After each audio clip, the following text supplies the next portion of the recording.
hacer una larga presentación a la entrevista, pero yo creo que es completamente innecesaria, porque a Alejo Vidal Quadras pues lo conocen todos, y especialmente los oyentes de La Brújula, porque además de presidente del Partido Popular en Cataluña, de fundador de Vox, fue tertuliano de La Brújula en tiempos de Concha García Campoy. ¿Qué tal, Alejo Vidal Quadras? ¿Cómo está? Buenas noches, muy bien.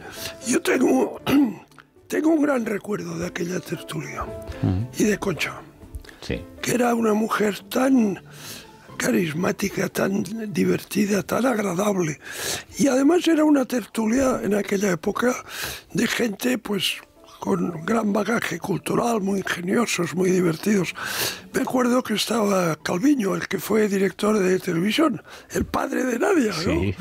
Entonces, este era un hombre de una agudeza y tenía una gracia y una ironía cortante. Después iba Alfonso Guerra también. Hombre. Otro que tal.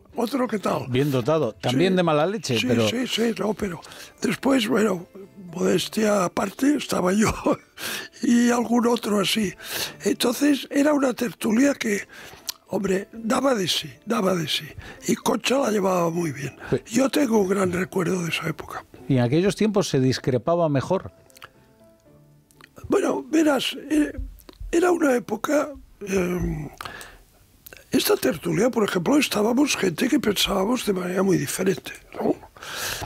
Pero había algo en común, que era un nivel. O sea, había un nivel.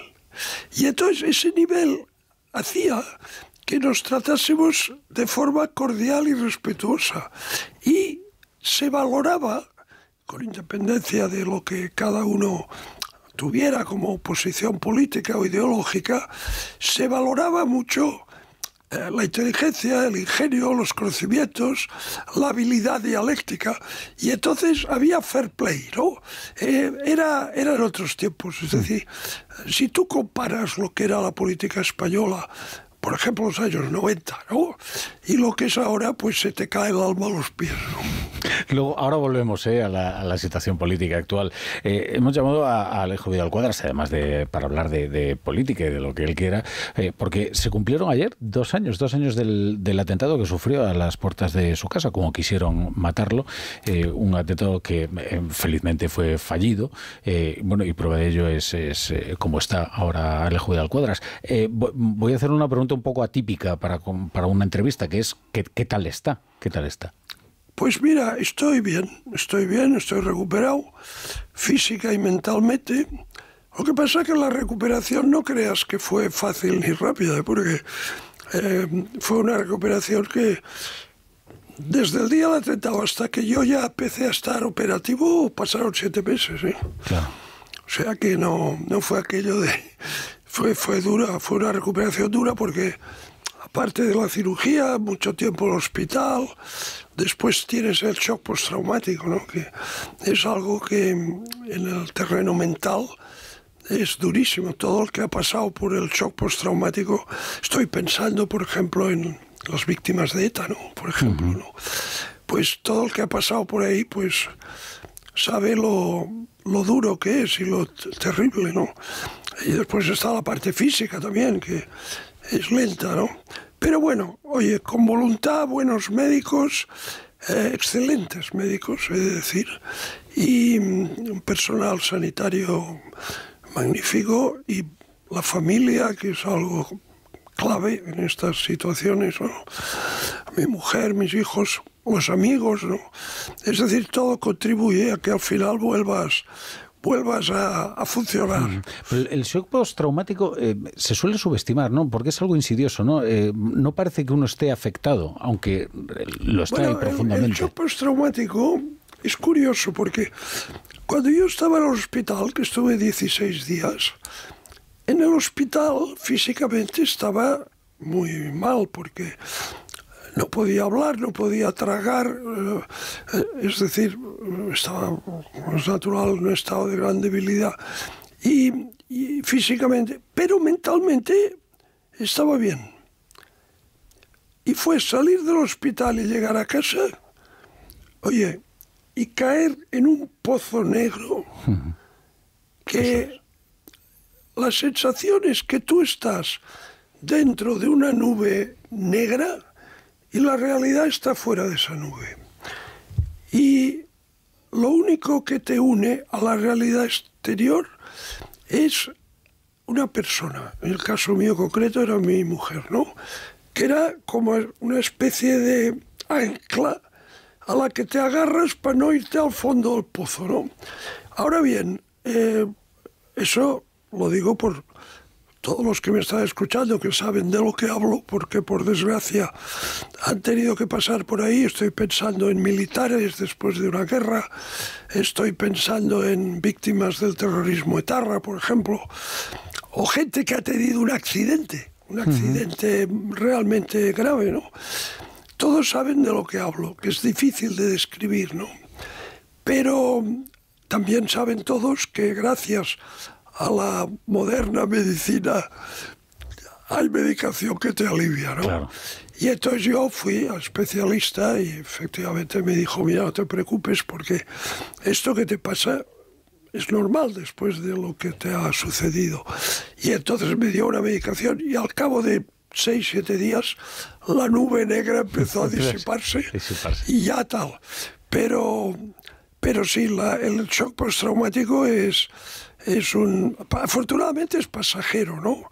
Pero es algo que te provoca un gran sufrimiento, sí. Estaba recordando yo ahora a Federico Jiménez Los Santos, que sufrió el atentado de Terrayura, y que decía, esto no hay que hacerlo a pelo, o sea, esto hay que pedir ayuda y efectivamente... Bueno, pero Federico es muy duro, ¿eh? No olvides que es de Teruel, ¿eh? Entonces, estos son durísimos, o sea que yo en cambio más modestamente soy catalán, entonces no tenemos esa resistencia de piedra que tienen los de Teruel, ¿no? Pero es catalán de los constitucionalistas, ¿eh? O sea que también está acostumbrado al frío, digamos. ¿Está siguiendo los pormenores de la investigación o no le interesa? Sí, bueno, sí, porque yo tengo una gran abogado, ¿no?, que es especialista en temas de terrorismo, que muy jovencita empezó a trabajar ya en el País Vasco, ¿no?, a cuestión etarra. Entonces, a través de mi abogado, lo voy siguiendo, naturalmente. Tuve que declarar ante el juez de instrucción, que es Pedraza, ¿no?, sí, en la Audiencia Nacional, y después he ido siguiendo todo el procedimiento. Las declaraciones de los que están en la cárcel. Hay 8 acusados, de los cuales 7 están en la cárcel, entre ellos el que me disparó. Entonces sí, lo he ido siguiendo. ¿Hay algo que le haya sorprendido? Porque usted desde el primer momento fue consciente de quiénes habían ido a por usted. O sea, sí, bueno, porque, a ver, es que yo estaba amenazado, ¿no? Porque en octubre de 2022... el régimen iraní publicó una lista de sus enemigos en Occidente, ¿no? Y había una lista de individuos y una lista de organizaciones. Entonces, en la lista de individuos, donde por cierto éramos 3 españoles, estaba también Javier Zarzalejos y Germán Terz también. Y toda la gente de la lista, había alemanes, británicos, había americanos, toda la gente de la lista teníamos una cosa en común, que era nuestro apoyo a la resistencia iraní, en contra del régimen de los ayatolás, ¿no? Teníamos todos esa característica común, que habíamos sido todos activos, y éramos, no habíamos sido, éramos activos, y seguimos siendo activos en el apoyo a la oposición al régimen iraní, ¿no? Y bueno, pues yo estaba el primero de la lista. O sea que es obvio que era un objetivo, ¿no? ¿Usted cree que...? Aparte que al que me disparó a mí le detuvieron en Países Bajos, sí, cuando estaba a punto de entrar en el apartamento de un disidente iraní que vive en Holanda, que se llama Siamak Tadayon, que es un periodista como tú, y este iba a matar a este disidente que vive en Haarlem, cerca de Ámsterdam. Y la policía holandesa, que tenía vigilada la casa, lo trincó cuando estaba a punto de entrar a matarle a este pobre, a este Siamak Tadayon. O sea que Bueno, eso ya bueno, y por cierto, y todos los, en fin, todos los que están detenidos forman parte de una trama mafiosa, porque el régimen lo que hace es que contrata mafias para... En este caso la mocromafia, ¿no? La mocromafia. De la cual conocimos por el Todos estaban vinculados directa o indirectamente con la mocromafia. Ahora fíjese, últimamente en España no paramos de dar noticias acerca de ajustes de cuentas, de crímenes muy violentos por parte de estas mafias que en España no solían producirse. O sea, en España hubo narcotráfico, por supuesto que lo hubo, el terrorismo de ETA, qué decir. Pero estos ajustes de cuentas a plena luz, ¿no? Bueno, esto lo que pasa es que son mafias que tienen como negocio la droga, el tráfico de personas, la extorsión, y también forma parte de una línea de negocio, es matar gente por encargo de alguien, ¿no? El sicariato. El sicariato. Y esto lo hacen también, es una línea de negocio. Y el régimen iraní les utiliza. Por ejemplo, en Estados Unidos el FBI desarticuló 2 complots del régimen iraní también para matar a John Bolton, que había sido consejero nacional de seguridad de Trump en su primer mandato, y para matar a Mike Pompeo, que había sido secretario de Estado. Y después en Canadá, la policía del Canadá desarticuló un complot también para matar a un político canadiense, Irving Cutler, que había sido ministro de Justicia, que también apoya mucho a la resistencia. Entonces, este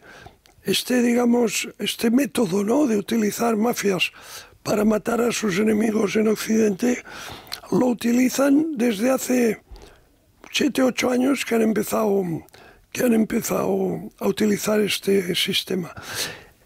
Lo cual nos lleva a una conclusión, que es que cuando un régimen extranjero hostil se atreve a hacer estas cosas, es porque sabe que aquellos países donde va a atentar contra sus enemigos, digamos, va a reaccionar de manera muy débil.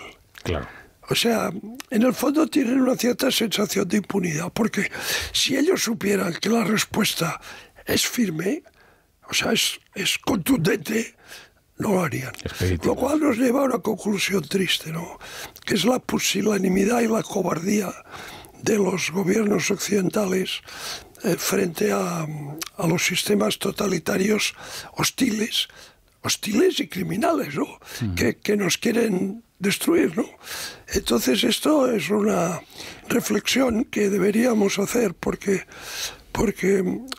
mira, este tipo de gentuza no entiende otro lenguaje que la firmeza, ¿sabes? Todo lo que no sea eso, todas las décadas que llevamos con el régimen iraní, que es un régimen terrorista, criminal, con apaciguamiento, con negociación, con diálogo, solo sirve para que se vuelvan más agresivos. Sí. Y además siempre con la esperanza de que un cambio demográfico va, porque dicen, es que son muy jóvenes y tal, y entonces un levanta, y finalmente las revueltas son brutalmente sofocadas y continúan los hallazgos. Bueno, en el caso iraní las revueltas son sofocadas, son ahogadas en sangre. Eso es. O sea, es una cosa de una crueldad y de una brutalidad. Pero entonces usted lo atribuye a la cobardía, no a la ignorancia no a la ingenuidad de los gobiernos europeos. No, a ver, hay una racionalidad, ¿no? Es decir, decir son cobardes, pues simplificar. Los gobiernos tienen una posición en política internacional que no es la misma que tienen, por ejemplo, los parlamentos. O sea, en los parlamentos británico, francés, italiano, alemán, español, hay grupos de diputados, algunos muy numerosos, que apoyan de manera decidida a la oposición iraní o a la oposición venezolana, ¿sabes? O sea, porque en los parlamentos prima más la parte moral, vamos a decirlo así. En cambio, los gobiernos, tomemos el ejemplo del régimen iraní, ¿no?, puede montarte un atentado terrorífico en cualquier parte del mundo, en cualquier momento. Eso a los gobiernos les asusta mucho. Porque claro, un atentado terrorista brutal tiene consecuencias electorales. En España algo sabemos de eso, ¿no? Bueno, el 7 de octubre en Israel, sin el patrocinio de Irán, hubiera sido imposible. Bueno, Irán financió, organizó, entrenó, o sea, jamás son unos empleados del régimen iraní. Empleados. O sea, les paga la nómina, les paga las armas, o sea, son unos empleados. Entonces, este ejemplo está muy bien traído, ¿no? O sea, entonces, tienen mucho miedo a la capacidad del régimen iraní para montarte un atentado terrorista en cualquier parte, y además un atentado de gran envergadura, ¿no? Después, hay otro factor, que es que todavía hay grandes corporaciones en el terreno de la energía, de las farmacéuticas, que siguen operando en Irán, sorteando las sanciones, ¿sabes? Pero sigue habiendo intereses económicos fuertes. Después tienen mucho miedo al programa nuclear iraní, porque dicen, si estos se dotan de misiles con cabeza nuclear... y creen que la solución es negociar... claro, entonces negocian para que esto no suceda, ¿no? O que vaya más lento de lo que o se retrase, ¿no? Eso es. Entonces hay una serie de elementos de presión, de coacción. Otro tema, cogen rehenes. Frecuentemente cogen rehenes, porque hay gente lo suficientemente idiota como para irse allí a hacer turismo. Sí. Aprovecho para... todo aquel que me escuche, no se os ocurra ir a Irán a hacer turismo, porque os van a meter a la cárcel, os van a acusar de espías y os van a utilizar para coaccionar a los gobiernos europeos. O sea, no se os ocurra ir. Bien, entonces este es otro capítulo que usan mucho. Bueno, estaba pensando que uno de los actos fundacionales de la revolución fue la crisis de los rehenes. Sí, pero lo siguen utilizando. Claro. Entonces, todo esto hace que los gobiernos se arruguen. Y coge mi caso, por ejemplo, un régimen extranjero hostil y terrorista monta una operación para asesinar a un ciudadano español, ex vicepresidente del Parlamento Europeo, ex presidente de la Comisión de Cultura del Senado, ex presidente del PP en Cataluña, en fin, todo lo que quieras. ¿El gobierno ha tenido alguna reacción? Yo le pregunto, ¿ha tenido alguna reacción? No, pues si tú no lo sabes, es que no ha tenido, ¿no? Pues entiendo que... Silencio sepulcral, ¿has visto? Sí. ¿Tú has visto que se llamara al embajador iraní para decirle, oiga, ¿esto qué es? Nada. Todo sigue igual. La embajada de Irán en Madrid sigue abierta y el señor embajador se pasea como Pedro por su casa. O sea, aquí no ha pasado nada. Y con usted... Entonces, claro, dices... Bueno, pero además de las ¿dónde estamos, no? Además de las convencionales muestras de solidaridad, y con usted ha hablado el gobierno, tiene una cierta... No sé, el Ministerio del Interior supongo que sí. A ver, yo he de decirte que he tenido muestras de cariño, de afecto, de apoyo después del atentado, miles. Pero así, miles, no te exagero, ¿no? Tanto de gente... digamos, conocida, de la política, de la empresa, de la sociedad, digamos, como de gente anónima, de ciudadanos de a pie que me escribían y me enviaban. Entonces, por ese lado, en términos sociales, el apoyo máximo. O sea, estaba conmovido yo del nivel, y mi familia, del nivel extraordinario de apoyo, ¿no? Y de afecto y de cariño. En la política, vamos a ver. Mira, una persona que estuvo desde el primer día hablando con mi mujer cada X días, que iba siguiendo, que cuando me puse bien me recibió enseguida, fue Alberto Núñez Feijóo. ¿Ves? Yo no le conocía mucho yo, Alberto, porque, bueno, era presidente de Galicia, le conocía un poco. Era de otra época, vamos. Sí, lo conocía poco. Pero descubrí que tiene un lado humano muy de gran calidad. O sea, es un hombre de calidad humana, porque esto él, pues ni gana ni pierde, o sea, pero le salía del alma decir, oye, pobre Alejo, a ver cómo está y tal. Entonces, como yo no podía hablar, hablaba con mi mujer. Y después me recibió, he estado con él un par de veces y después, en todo momento, muy afectuoso y muy humanamente, ya te digo, extraordinario. Había otros, bueno, pues que lo que hacían es que llamaban una vez y ya está. O sea, que cumplir, ¿no? Cumplir. Bueno, bien, pues está bien, ¿no? Y después los que ni cumplían. Oh.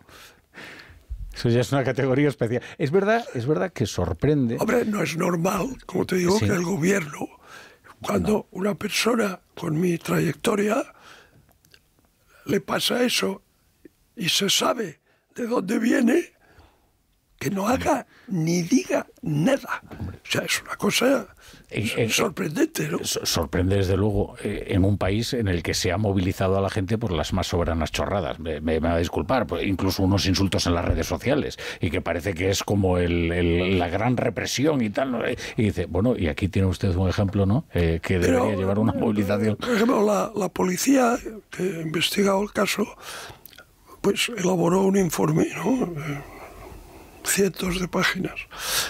Y, por supuesto, este informe no es público, ¿no? Claro. Pero es obvio que en el auto de procesamiento de los encausados, el juez ha utilizado ese informe, ¿no?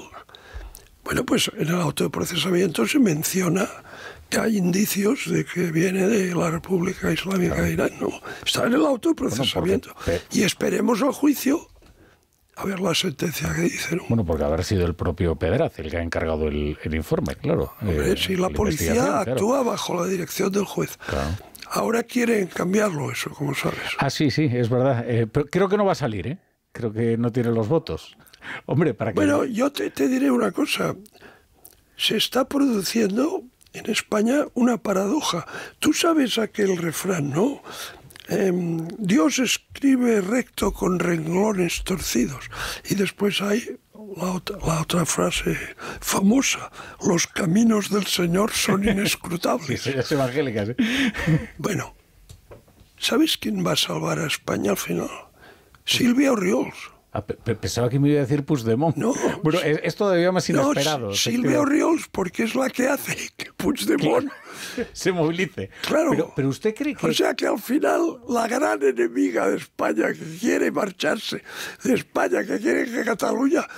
Bueno, es que esta señora es tremenda, porque no solamente quiere que Cataluña se separe de España y tenga un Estado propio, que esto se supone que Puigdemont también lo quiere.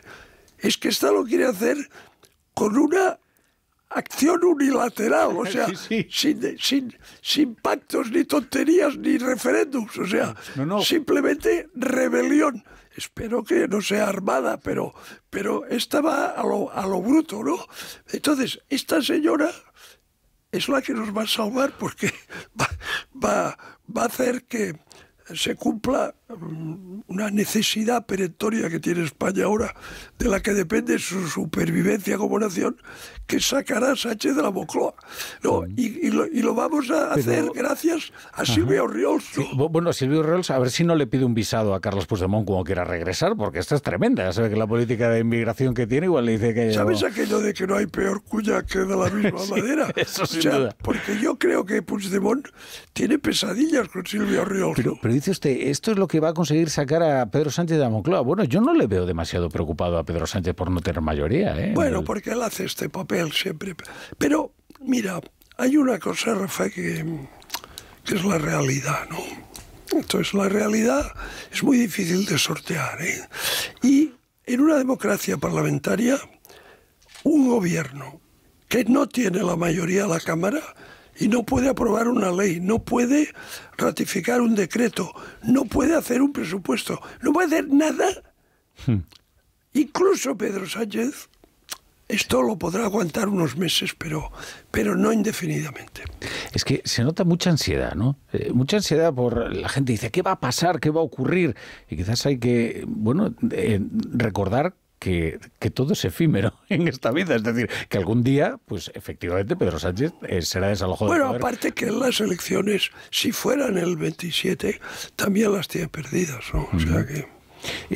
Claro, en cualquier caso las tiene perdidas porque la suma de PP y Vox ahora mismo se está acercando a los 210 diputados, o sea, en 206 he visto la última encuesta, la más reciente. Bueno, sí, pero que sean 190 es igual. Sí. Bueno, pero 210 ya hasta permite cambiar la Constitución, ¿no? Sí.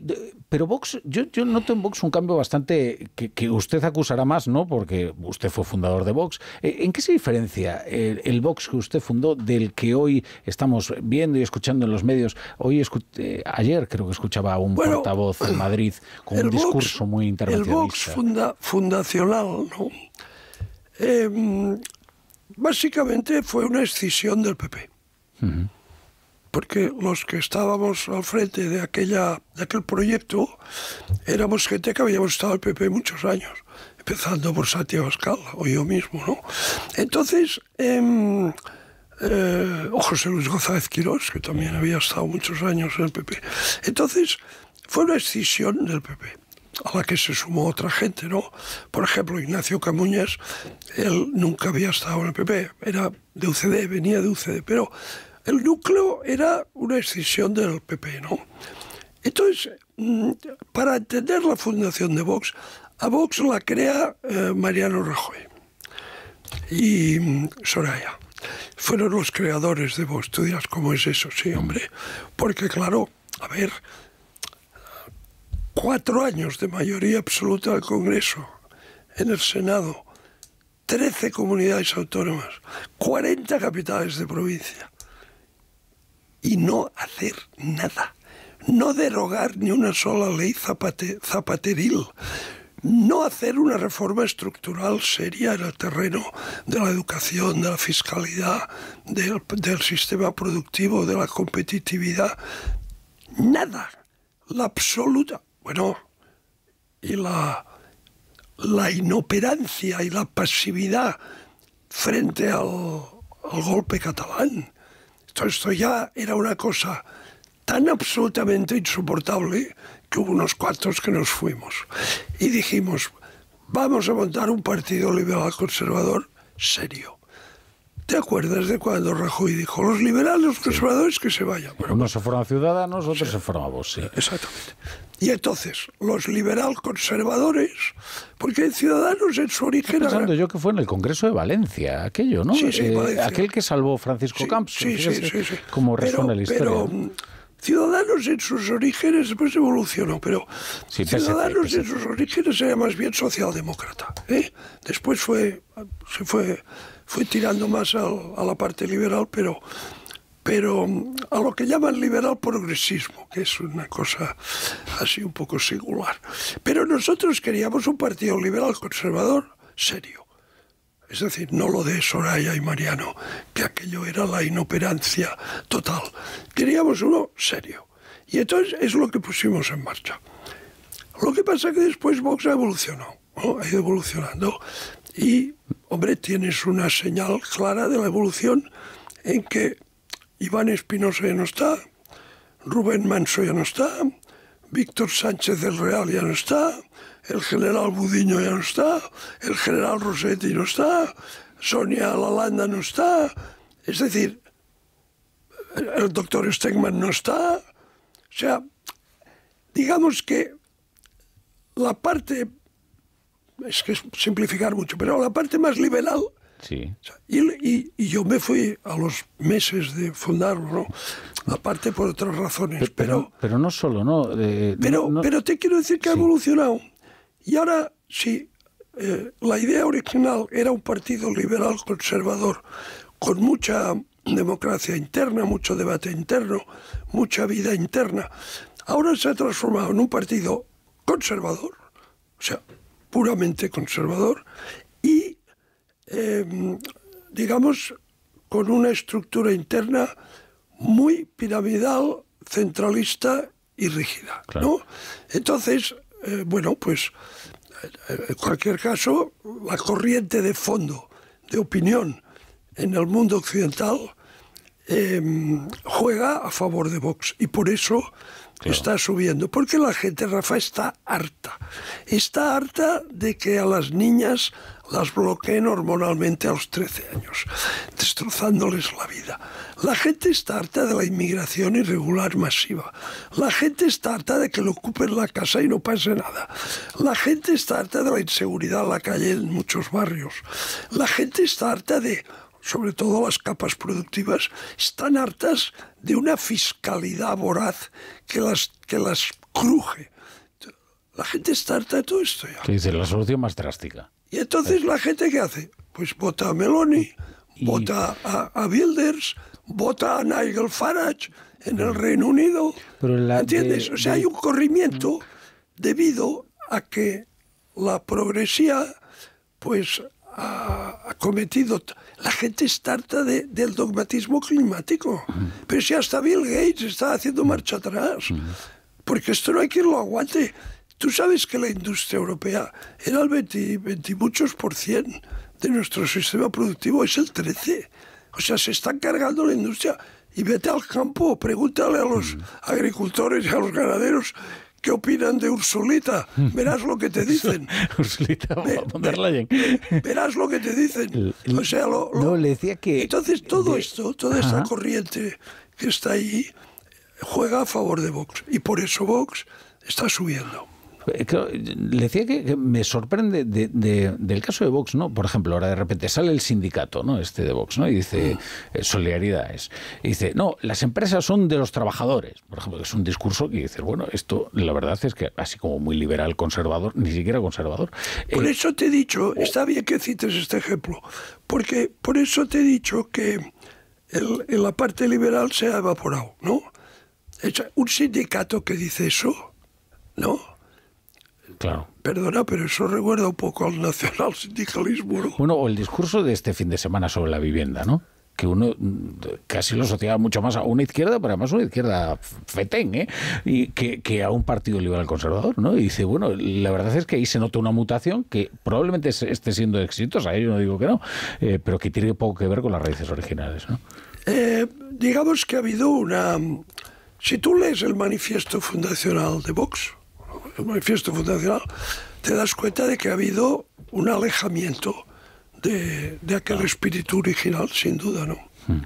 Pues Alejo Vidal Cuadras, le agradezco mucho que haya regresado aquí a su casa, que es La Brújula. Ahora vamos con la tertulia. Les ha metido usted mucha presión a los tertulianos, ¿sabe? Porque al citar aquel caso de aquella tertulia con Alfonso Guerra, con Calviño, con usted, pues claro, ahora van a tener que estar a la altura. Eran otros tiempos. Eso es verdad. Pero bueno, la radio sigue teniendo... Pero bueno, vamos, hoy tenías aquí también, tenías una mesa de lujo, ¿eh? Sí, no. O sea, no te puedes quejar, ¿eh? No, tenemos una... Yo tengo muy buenos colaboradores de, Onda Cero en general. Pues se lo agradezco mucho, don Alejo Vidal Cuadras. Me alegra además verle. La verdad es que, dice usted, el trabajo que han hecho los médicos es prodigioso, ¿eh? Es que en España tenemos unos médicos extraordinarios. De verdad. Y yo el otro día decía que tuve un cirujano, o sea, los de maxilofacial que me recompusieron la cara. Como ves, el resultado no ha sido malo. Bueno, no, es que de verdad que impresiona. Y después todos los cuidados, por ejemplo, el equipo de logopedia del Gregorio Marañón. Bueno, qué gente tú, qué profesionales, qué profesionales, qué capacidad de trabajo. O sea, yo no podía hablar, no podía tragar, o sea, y ahora estoy, pues ya me ves, ¿no? Entonces... Tenemos una medicina en España que muchos países nos envidian. Muchas gracias, Alejo. Gracias.